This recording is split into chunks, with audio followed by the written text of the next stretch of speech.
Welcome to Unleashing Happiness. I am your host, Cecilia Hendricks, and today we're going to talk about how letting go actually helps you expand into your future self, into the ideal self that you want to be. Letting go is a huge topic that I think gets a little confusing depending on who you're listening to, and I am giving you 4 key areas in this episode, even though at first I say 3. Don't worry, it's 4, but 4 key areas in this episode that you can actually take actionable steps to let go of what no longer serves you so that you can expand into this remarkable life that you have every opportunity to live.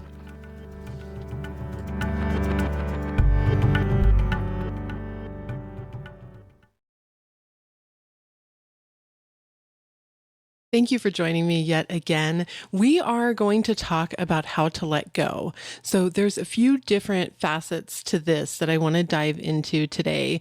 And it's really something that I will say once I figured this part out, a lot more changed for me. Once I was able to learn how to not only let go of the things that did not serve me, the feelings that did not serve me, but also let go of the hold and control that I was attempting to have over everything that I wanted to have happen in my own life. I firmly believe that we are all masters of our own fate, and that no matter where we're starting from, we can actually get to where we want to be, and that we can use our minds, the focus that we're giving, the attention that we're giving, and the way that we're spending our time to really direct our lives so that we can live a life that we enjoy, and we can have the things that we want, and we can see the beauty in life.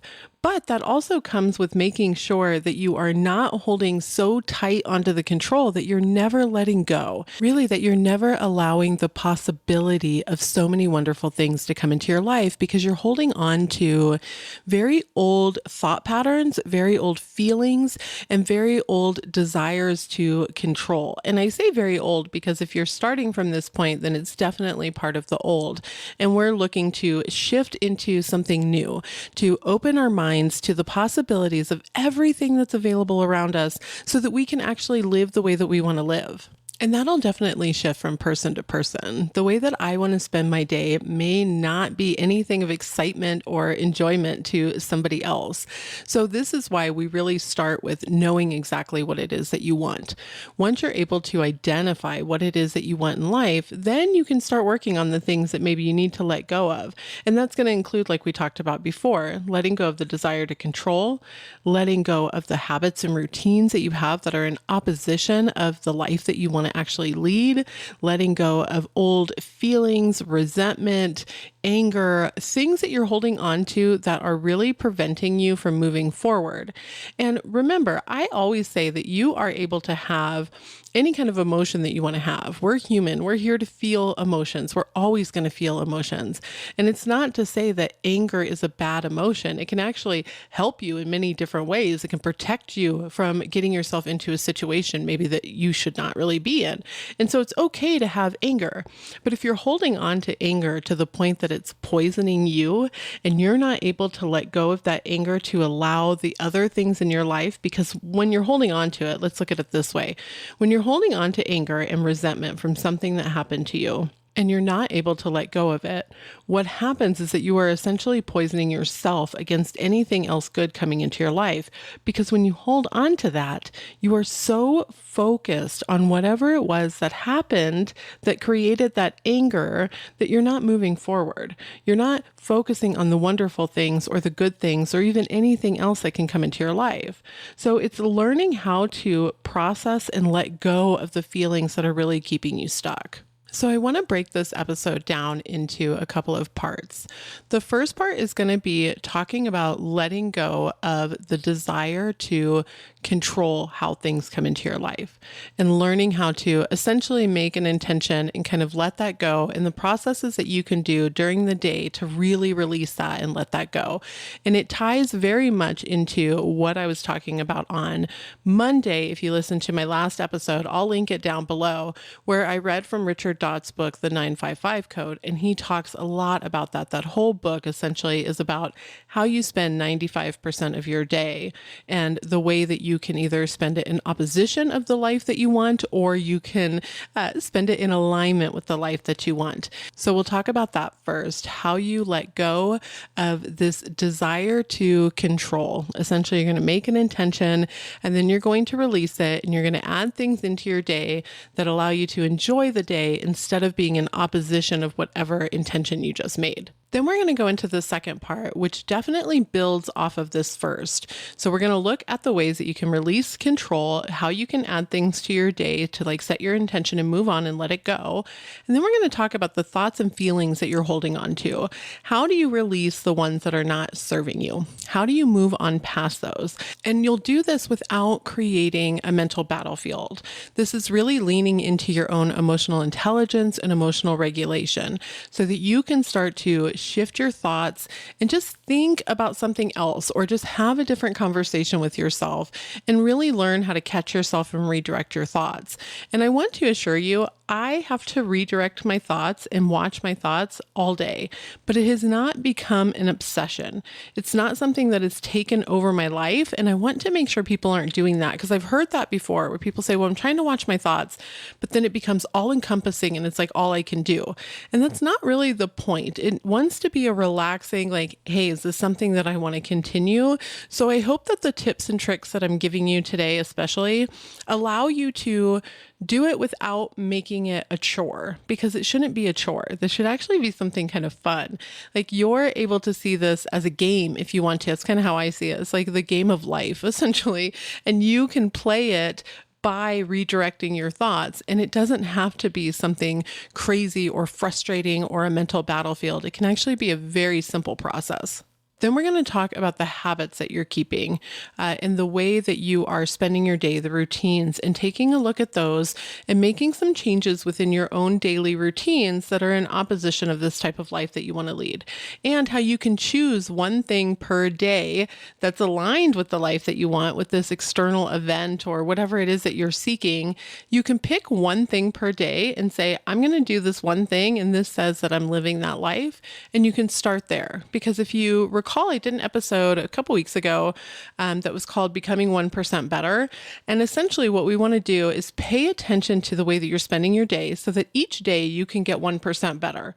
And it can be the smallest thing, right? If you look at it as just a 1% better, what can you do today that would make you in alignment with your ideal life that is just 1% better today than what you did yesterday? And I guess bonus, because I'm pretty sure that earlier I said that there was going to be 3 parts, and I realized that there's actually 4. So apologize for my lack of counting correctly on my fingers. But we have the next one is actually your environment. So the last thing we're going to talk about is letting go of the environmental things that are around you that are preventing you from living the way that you want to live. So let's dive right in. And the first one's going to be letting go of the control, learning how to set an intention and then redirect your focus and attention in the things that you're doing so that you can let that go and not dwell on it, and then maybe create a new state for you that you'll flip and flop. If you are a follower of Neville Goddard, you've heard him talk a lot about your states and how we shift states repeatedly throughout the day. And if you are not a follower of Neville Goddard or are not familiar with him, I'm going to give a quick recap here. Essentially, we are all in certain states, and your state, in my opinion, is your identity. So it's something that you would identify yourself as. So it's really those things that you believe true of yourself. That could be your state. So your state or your identity could be one of poverty or one of wealth. It could be one of someone who is very healthy or one of someone who is very charismatic and energetic and magnetic. You can have these different states, and we flow through different ones throughout the day. And the other part is that you can actually change your state.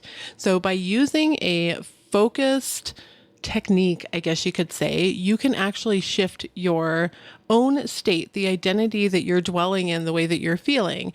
And this is essentially the kind of foundation of manifestation is figuring out the state that you're dwelling in. If you really think about it, and if you're a follower of Neville Goddard or read any of this stuff, you are always out picturing what you believe of yourself.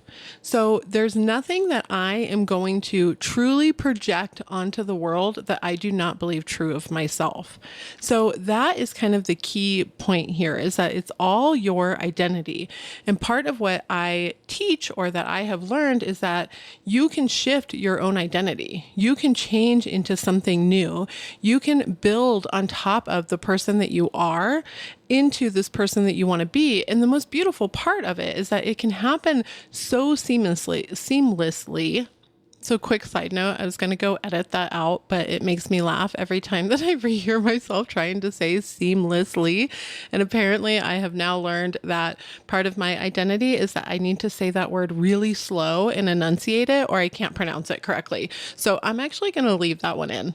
I hope you get as good of a giggle at me as I did at myself. But the core of what I'm trying to talk about here is that you can actually shift from state to state. And Neville talks about this a lot, and so do a lot of other teachers, but Neville is definitely the one I resonate and understand the most. So essentially, you put yourself up on the horse, right? And you are in this state, this identity that you want to behold. You see yourself as strong and capable and smart, and whatever it is that you're trying to seek to change your own internal state.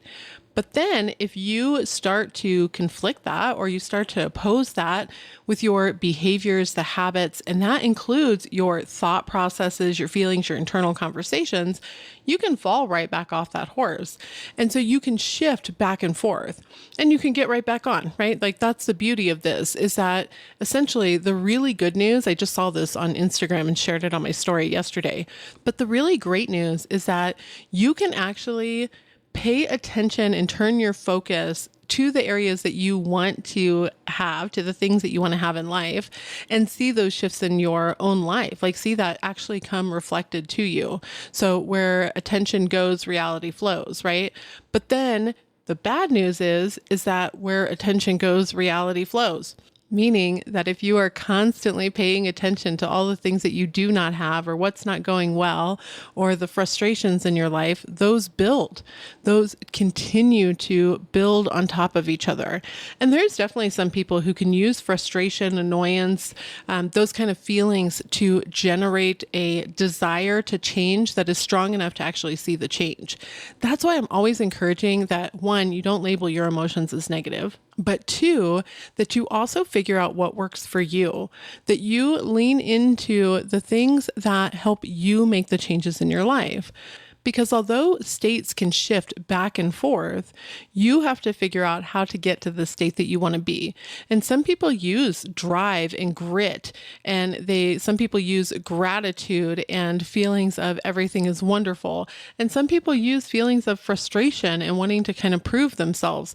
You just put the tension on this thing, becoming this person that you want to be. And that's what really drives it. It's the intention and the feeling behind it. Part of that is allowing it to also happen, not getting so caught up that you're just kind of going back and forth, and that you're shifting your state right back into your old state because you open your eyes from whatever technique you're doing, and you find yourself sitting in the same house, the same position, and you're frustrated because you don't have a message on your phone, or you didn't get a phone call while you were meditating, or whatever it is. And definitely let me know if you found yourself in the same situation, because I have, where I feel like I have felt something so real and so powerful for me. And then essentially within 10 minutes of waking up, I'm like, well, nothing has happened. And I look back on those events and I'm like, what was I thinking? And I'm able to laugh at myself now, but I know that there's people going through a very similar process where you are seeking something to confirm that whatever you've done has worked. But really the only confirmation comes from within. And when that shift happens, it's really amazing, but you have to learn how to let go. You have to learn how to redirect your focus onto doing things that you enjoy so that you're not constantly paying paying so much attention to how this is going to happen and when it's going to happen that you're actually delaying it. Because at that point, remember, if we think about all changes in your life stemming from a feeling, stemming from a belief, and stemming from your own identity, your own state, when you're doing that, the state that you're coming from is in awaiting, frustration, desperation, anger, resentment, whatever it is, but you're stuck in that feeling. And then you can't actually allow the other stuff to come in because that's not the feeling you're generating. You're essentially saying, this is what I want. I've seen it explained almost as if it's like an algorithm, and I can tell the algorithm what I enjoy to watch, like on a TikTok or an Instagram. I can say what I enjoy to watch by my attention, how long I stay on the video, how much I interact with that video. That then is telling the algorithm, yes, she enjoys this. The things that I don't pay attention to, they still show up in my feed, right? If I'm scrolling TikTok, I still will get stuff that I'm like, how did this show up for me? Where did this even come from? And that's how you can think about your thoughts. Where did this even come from? You are not your thoughts. Not every thought that you have is true. It doesn't mean that it's something that you believe. It's just some rando thought, and you can let it go the same way that you would let go of a TikTok video that showed up in your feed that has nothing to do with you, is not aligned with the stuff that you want to watch, and is not aligned with how you want to spend your time. So you're essentially also training your mind, the universe, God, source, whichever word you want to use, what you actually want through your own algorithm. Like, oh no, this is not aligned with the life that I want. This is not the stuff that I want to entertain. So I'm going to continue to move on. And so then once you actually have made that intention and you've said, okay, this is what I want, this is what I'm going to focus on.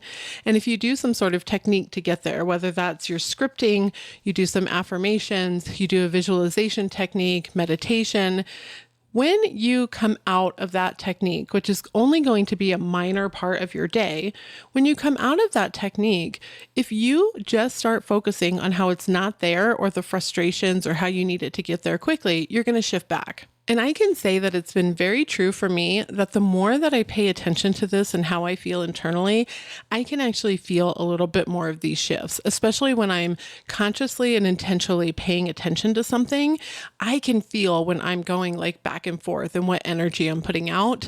And so the more in tune you get with yourself, you can actually start to notice that. And then that helps you kind of redirect yourself. But so once you actually come out of this technique and you've done this thing, I want you to learn how to let go within a couple things. We're going to talk about the emotional intelligence, your habits, and the environment coming up here soon. But for right now, I want you to get up after whatever technique you do and go do something else. And this is where the daily joys come in. So for me, a daily joy is you write out a list of things that you absolutely love to do, and they can be very, very small. So one that I talk about all the time, if you haven't picked up on it, I love coffee. My first cup of coffee in the morning is my favorite. And for my own energy levels, I wait to have coffee for about an hour after I wake up. I want my cortisol levels to go down. I want to spend some time in meditation before I go get that cup of coffee. But by the time I go get it, I am in anticipation of how delicious that cup of coffee is going to taste. So that is one of my daily joys. And I don't know about you, but for me, the first cup of coffee of the day, not another cup ever tastes as good.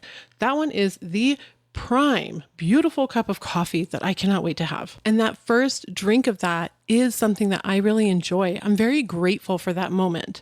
I wake up really early. The rest of my household does not. So I am usually awake by myself in the quiet. I love my home. I have an absolutely beautiful house that I just love. And I'm usually sitting with my dog with the fireplace on. Now it's wintertime in Colorado, so it's pretty chilly. And I just sit with my book and my cup of coffee, and I really enjoy it. So that's something on my list of joys because it's something that I can focus on. And you can add all kinds of stuff. Like I have playing pickleball, going swinging at the park, taking a walk in the sun, smelling flowers, taking a bubble bath, getting a massage. There's a ton of things, and it's whatever you enjoy. You need to find the things that you enjoy and that feel good in your day. I actually got an email once from somebody who said, All the stuff that you added adds more time to my day, and it just makes me feel like overwhelmed. And my response to that was, well, those are my list of joys. You have to find yours. So if you're already in a position of feeling very overwhelmed with life and you feel like you have no time and you feel like adding in these daily joys would add stress to your day, then I'm going to quickly recommend that you look at habit stacking. So something that you're already doing, add a joy to it. So an example would be you're already bathing, I would assume, taking a shower each day. And so when you're in the shower, is there something you can do that would add some joy? Is there maybe a soap that has a smell that you really, really like? And so you can pay attention to the smell of that soap. When you're brushing your teeth, do you like the feeling that it has when your teeth are clean? Can you focus on that? So whatever you do though, just make sure that it builds into you because it's supposed to feel good, not add stress. But so when you do these daily joys, you've got a list and you make a decision. Okay, I'm going to pay attention when I do this item. I'm going to become into this present moment and pay attention to the joy that I am getting from doing this very small act. Because the more that you pay attention to those, the more it builds up in your life. So once you do your setting of an intention, whether it's through meditation, a visualization, scripting, affirmations, it's really whatever technique you want. Because here's another secret. The techniques are not actually what manifest. That's why sometimes you'll see people who are like, I did these, specific affirmations for a week and everything fell into place for me. And you're like, well, I did it and it was nothing. It's because there has to be an intention behind it. That intention, that feeling, the state, the identity that's driving whatever intention you're putting out there, whatever change you're looking for is what actually manifests into your life, not just the technique itself. Techniques themselves actually have no power whatsoever. So once you've done this thing and you feel like you are in that relief state of, yes, I have put this intention, I am going to move on. I want you to get up and go do a daily joy. I want you to go actually move your body, get out of the area that you're currently in and do something for yourself so that you can start to focus on something else. So a few things that I definitely recommend for everyone is that one, you are spending time outside every single day. That you are doing some sort of physical activity every single day. And I really recommend that you pick up some sort of new hobby. So there's other things that I recommend, but these three things will really help you whenever you end that intention so that you have something to focus on.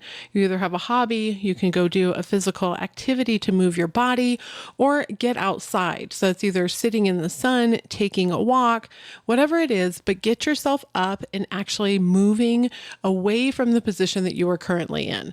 This is really teaching you how to focus on the enjoyments of life instead of the waiting for whatever it is that you're trying to change to appear in your life. So it's really teaching yourself how to do something else and how to rewire your brain so it thinks about something else and that you're doing stuff for yourself. Because this is also then building your own feelings of self-worth, your own feelings of love, your own feelings of changing your self-concept. And this is how we're going to segue into your thoughts, feelings, inner conversations. Because truly, by doing these things, you're going to start to rewire the way that your brain thinks. So the more that you show up for yourself, the more that you'll start to shift the feelings of how you're treating yourself and how you view yourself, as well as how you start to view your life, especially if you're somebody who's stuck in feeling like nothing's going your way, you have no time for anything, you don't know how to start taking care of yourself. When you are having those types of inner conversations, that's a belief that you're giving yourself. That's what you continue to see. Your brain is wired to perceive the things that you want to believe are true, or the things that you do believe are true. Our brains are constantly filtering things out. And it's because we have so much that's going on around us all the time that we have to have some sort of way to only pay attention to the things that matter for our survival, and also to confirm to us that what we believe is true. And so your brain is going to start to do that for you. So the more that you show up for yourself and you start doing these things for you and you start making time for you, even if it's building it like habit stacking, into something that you're already doing, into the life that you're already leading, then you actually start to rewire your brain to see more of the opportunities to do things for yourself. You rewire your brain to see more of the opportunities to enhance your life, to make your life better, to feel better. And so a lot of times it is a little bit of a trust me, bro kind of faith, because it does take you paying attention and you putting some effort into these small changes and doing things a little bit differently than what you're doing now to truly break the habits. And those are the thought process habits and the physical habits that are keeping you stuck in whatever area you're stuck in. So part of this is really starting to pay attention to the thoughts that you have. How are you talking to yourself when you're doing these things? What are the things that you're actually paying attention to? And how can you calm yourself so that you can become indifferent to these thoughts, not to the point that you don't have emotions by any means or that you don't feel anything, but how can you become indifferent to the thoughts that don't matter to you? And we're going to go back to thinking about it like scrolling on TikTok. If a video comes up that you don't really like, maybe at first you're like, oh, that's weird. Where did this come from? But then it just kind of passes. You scroll on and you don't think about it anymore. And I want you to start thinking about your thoughts in that same way. Like, oh, where did that come from? Nope, we're not going to pay attention to that. And then you can just scroll on to something else that actually is entertaining and happy and joyful and is something that you actually want to pay attention to. And you can do this in a few different ways, but one of the big things is to start paying attention to your own emotional regulation. What is triggering you? What is creating feelings of being upset or in opposition to this life that you want or this external thing that you want? And you can lean into really starting to ask yourself some questions about it. Why does this bother me so much? Do I actually believe it? Is this something that I want to continue dwelling in? If there was a solution to this, what would that solution be? Not how would I get there, but what would the end solution be? And can I put my focus on that end solution right now? And if you can't, and it's too overwhelming, and you're struggling to get your mind to move on to something else, then there's a few other things you can do. One, breathing techniques. Really start to pay attention to your breath. Start to pay attention to the air going in through your nose, where you feel it hit your lungs. Hold it for 1 second, let it out and feel it. You can also do a breathing technique where you take a big, deep breath in through your nose. Hold it at the top. It's almost like you can feel yourself holding it in your head. Take another quick breath in so that you're filling your lungs. I mean, they feel like they're going to explode, filling your lungs. Hold it for a second or two and then slowly release it through your mouth. This will calm you. It's almost remarkable. Actually, it is remarkable how quickly it will calm you and just kind of recenter you so that you're not so focused and frustrated on everything that's going on. Getting up and physically moving your body is another great way to get your mind out of whatever cycle you're in. So actually get up, go do some push-ups, go for a walk, do some jumping jacks, but actually physically go move your body. I would definitely encourage that you do it in a way that increases your heart rate so that you have something else to focus on. And this will kind of put you into a different state. You can find music that you really enjoy. So make sure that you're listening to the music, but not if you're feeling sad over a person or a breakup or whatever it is.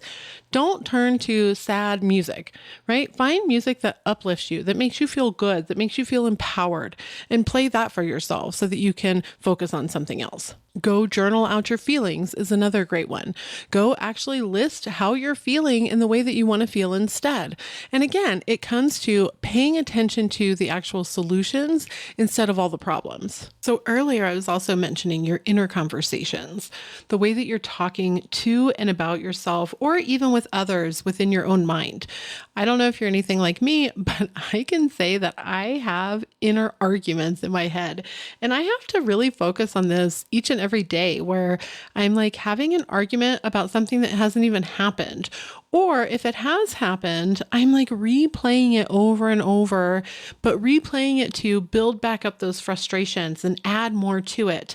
And the more that I focus on not having those kind of conversations in my head, the better things have gotten. So as you're starting to pay attention to the thoughts and the feelings that you continue to return to, I want you to also start thinking about the conversations you're having in your head. How are you talking to others and how are you talking to yourself? If there's something that you're trying to change in your life, what is the conversations you have within your own mind around that topic? What are the things that you're focusing on in the inner conversations that you're having? And what can you change those to? If you're having this like dreadful conversation in your head, either about yourself or with somebody else that you're really not looking forward to, could you also entertain that conversation being phenomenal, talking to yourself well, things working out for you? And again, we're going to always turn back to focusing on a solution, the end result solution. If all of this worked out perfectly, what would that solution look like? And the more you can dwell in the solution type of possibility feeling, the more that you can go back to saying, okay, this possibility is available to me. It's just as available as the negative one is. It's just as available as the neutral one is. So then start to think about those instead, and you can start to shift your mindset and the feelings that you have. And what this is really doing for you is shifting the habits and the routines that you're continuing. Now, when we're looking at our thoughts and feelings and inner conversations, the habit that you're actually shifting is an emotional, mental habit, which is phenomenal. And you should definitely look at changing those habits that you're falling into mentally and emotionally. But you can also start to pay attention to your physical habits. And I want to explain both of these a little bit. A habit starts with a cue. You fall into a routine and then you get some sort of reward. So your cue can actually be pretty much anything. It's like your trigger. A cue can be a time of day. It can be a person. It can be a smell. It can be something you see. It can be an event that you just tend to do, like when you're driving a certain way to work, there's something that triggers you there, getting into your car, waking up in the morning. It's essentially that little piece that says, hey, okay, we're reminded now to do something, and then we're going to fall into our routine. And a routine can be either emotional or it can be physical. So you can fall into an emotional thought, meaning you wake up, you check your phone, and you feel maybe upset about the way that your life is going, or you're stressed out about work, or you feel like you are not getting a response back from the person that you would really like to hear from. And so then you fall into the same routine of feeling down. Now you have these feelings that are bubbling up. And the more that you have those feelings and return to them, the more that's part of your identity or part of your state. I hope now that you're starting to kind of see the connections between all of this and like how it really works to all come together. What we were talking about before of letting go control and focusing on your own inner identity then goes into the thoughts, feelings, and conversations you're having with yourself. And then we go into our habits. So once you have this routine, you're getting some sort of reward. And sometimes that reward could just be as simple as being a dopamine spike. So even if you are scrolling your phone and not feeling good, you're still getting the dopamine spike from the scroll or from the notifications that you're getting. You could also be getting a reward of feeling comfort. And even if it's a frustrating thing and a frustrating cycle that you're in that you don't want to continue, you returning to that actually provides you comfort because it's something you know. And so you have to interrupt that. And let me be someone who is very honest with you. Sometimes that interruption can feel really good at first and then get frustrating. Sometimes that interruption can just be very normal and you're like, okay, yeah, this is easy. This isn't difficult for me. And sometimes, man, it can really grab on and not want to let go. But there are things that you can do to overcome those. And so again, I'm going to come back to you really should be doing your daily list of joys. You should look at the way that you spend your morning. So think about the way that you wake up, the things that you're doing, the routines that you're falling into. Are they aligned with the way that you want to live your life? Are they aligned with the person that you want to be? And if that answer is no, what are things you could change? And I want to give a bit of an example here.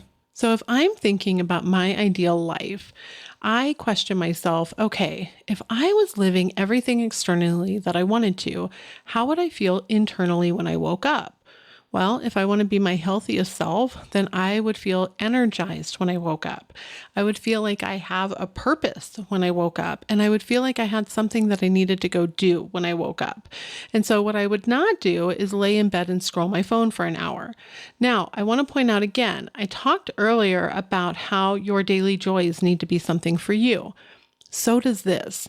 So when you're looking at what identifies to you as living your ideal life, you have to figure out what would say that to you, not just mimic me or anybody else that you see online who has had the success that you're looking for. You really need to question what to me would say in the morning, I am this person that I want to be. I have the life that I want to lead. I am fulfilled. I am happy. This thing has come to fruition for me. So going back to my own example, I would not lay in bed and scroll my phone for an hour. I would actually stay away from my phone. I would do things that helped me feel energized. So a lot of times in the morning, and my morning routine can kind of shift, but lately I've been putting in headphones and dancing in my living room first thing in the morning. And it's absolutely amazing. It gives me like the biggest little dopamine burst because it's just fun and I enjoy it. And then I feel good and I get my body moving. And then I go sit down and I spend a little bit of time in a meditation, probably nothing more than 10 minutes, focusing on my breath and visualizing what the intention is that I have for my day. And then I go and make my coffee because at this point, it's usually been about 45 minutes to an hour. And as I'm making my coffee, I review my affirmations about myself. What are the intentions of how I want to feel about me, the conversations that I want to have with me? As I drink my coffee, I write out a to-do list. These are things that I need to get done today, whether it's for work, my own personal content, or just me as a human, right? Like my kids have a dentist appointment, or I need to get, to the grocery store to pick up XYZ. But then I feel like I know what my day is going to look like. Then I go into getting ready for my day. So waking up my kiddos for school, getting myself in the shower, feeding the dogs, etc. But I have this day that to me says I am doing the life that I want to lead. I am working on myself and I'm up leveling to my next level. And these things identify that for me. I feel better about myself when I start my day that way. It just kicks off the entire day. And I have some other little things in there. Like I definitely try to get outside in the morning so I can get the morning light. I usually take the dogs out. When it's not so cold, I like to do a walk in the morning. And that's why I kind of have it shift based on my life. When I wake up, I don't use an alarm personally because I'm an early riser. So sometimes I have to shift it if I slept in a little bit later. But those things all to me say I'm successful. I'm working on myself. I'm building myself up to be the person that I want to be. And it's a great way to start my morning. And so this is a habit now that I have started because I used to reach for my phone. That was one of the first things that I did. And then before I knew it, I'm rushing to get ready because I've spent way too much time scrolling stuff on my phone that doesn't even really matter to me. So I really recommend that you go sit down and you take a look at your current habits. You can either look at your morning routine, the habit you have when you're driving to work, maybe the habit that you have in the afternoon that you're not really loving, you're not feeling good about. You can look at your evening routine. What does your workout routine look like? But you can pick any routine that you have during the day, one that's a little bit easier for you to identify, and start to map out what this habit loop looks for you. So what is your cue? Like, is it the time of day? Is it that you woke up? Is it going by a certain building? What's the cue, the trigger that you're having? And I definitely recommend writing this all out. Then what is the routine that this triggers? Is it feeling bad about yourself?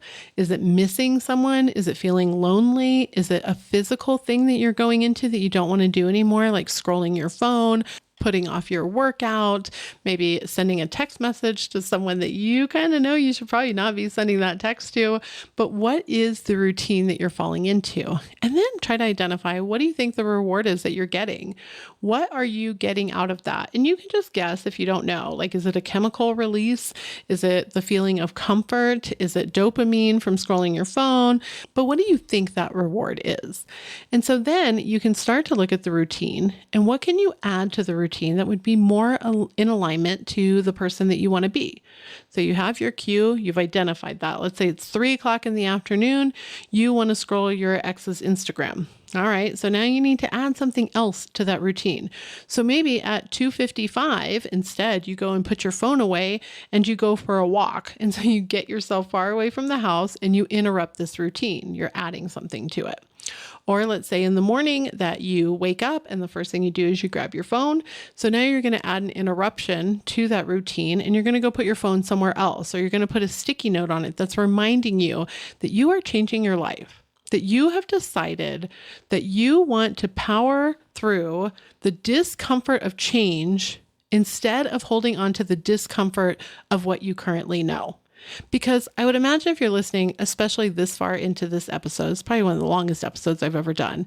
But when you are looking at your life and you want to change, you have a level of discomfort. You have a level of saying, I don't want to do this anymore. I want to live in a different way. I know I have the potential, because if you want it, the potential is there.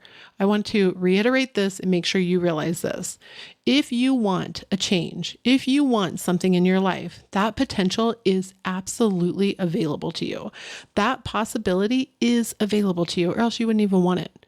So if you have that desire, you have the ability to get there. So make an interruption in your routine, add something to it. And you can even add things like I started saying, okay, I know I have to drive to work, but I want to start learning more. I want to increase my knowledge. I want to learn more about building my own brand as a human, as a person, instead of as a corporation.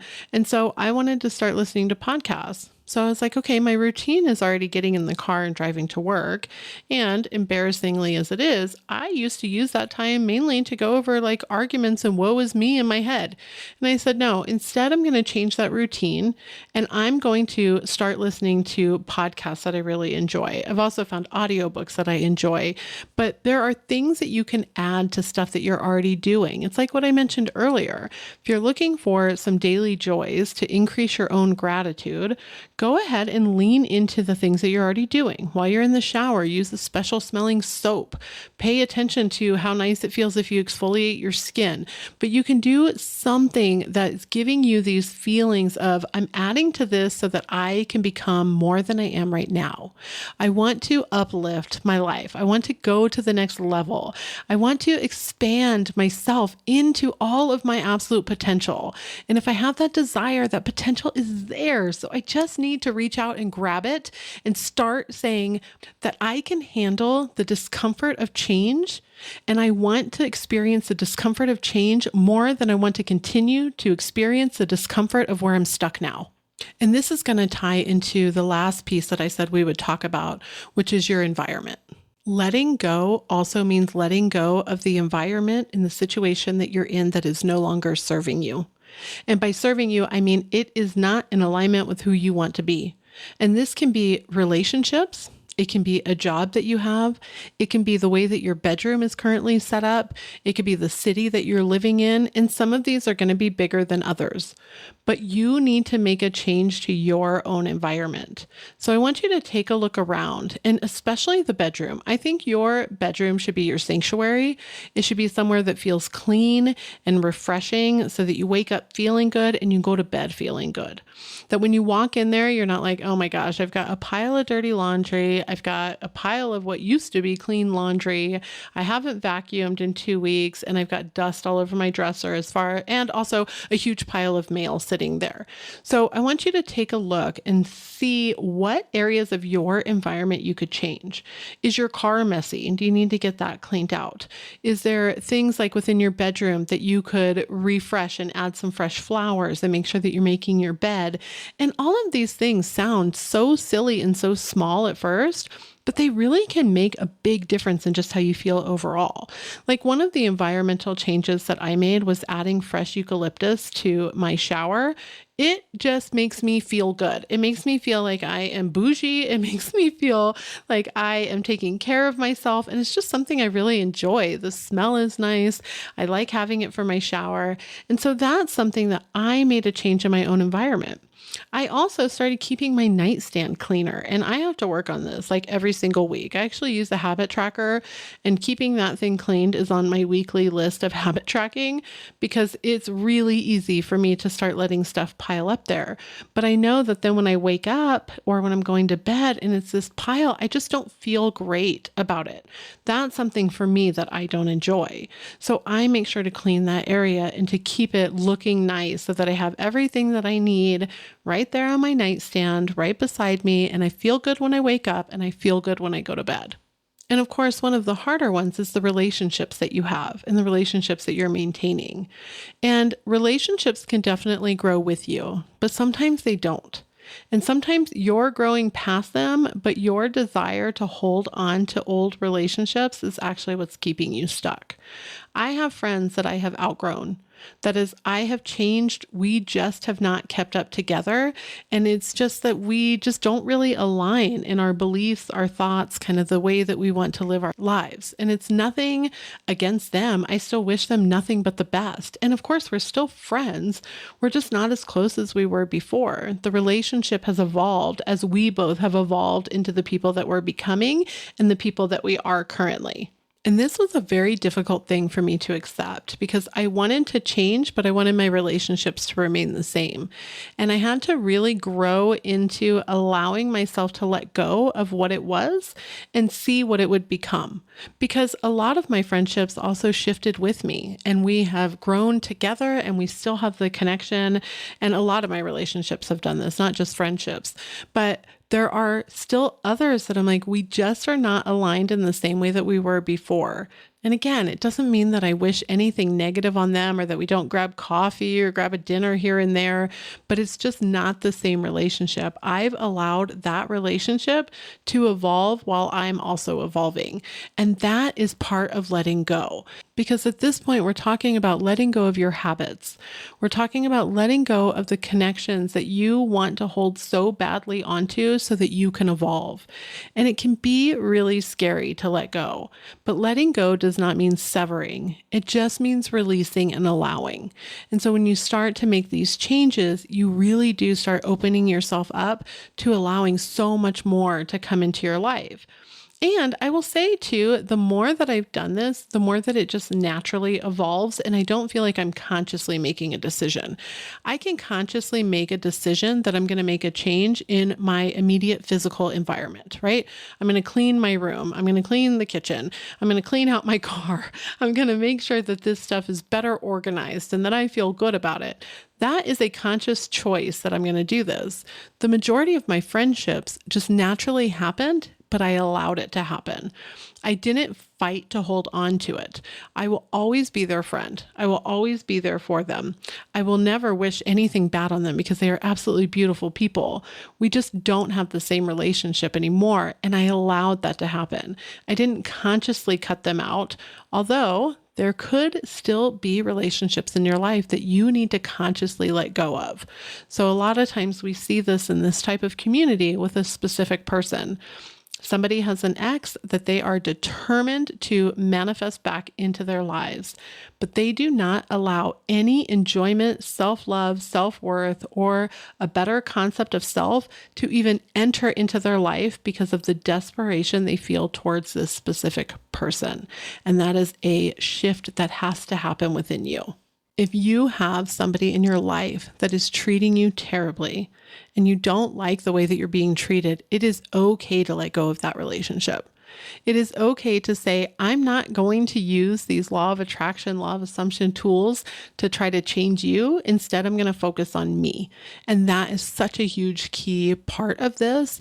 And it will lift so much off of your shoulders if you're able to just trust me and let go in that sum. And I'll probably do some episodes as we move forward that are a little bit more talking about that.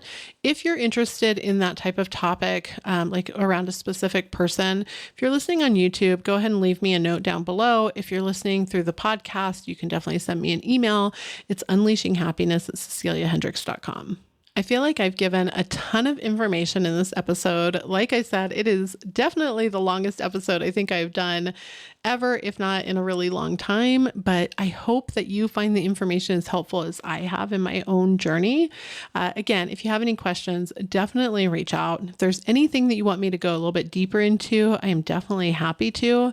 I think that everything I gave you today gives you a really solid foundation to say, okay, these are the steps that I can take to change my own life, to have the life that I want, to expand into the person that I want to be, and to allow these beautiful, beautiful possibilities to come into my life by actually letting go of the things that no longer serve me.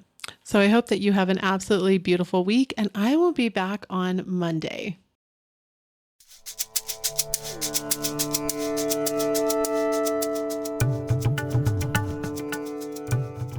Thank you so much again for joining me today. If you enjoyed this episode, definitely please share it out with your network.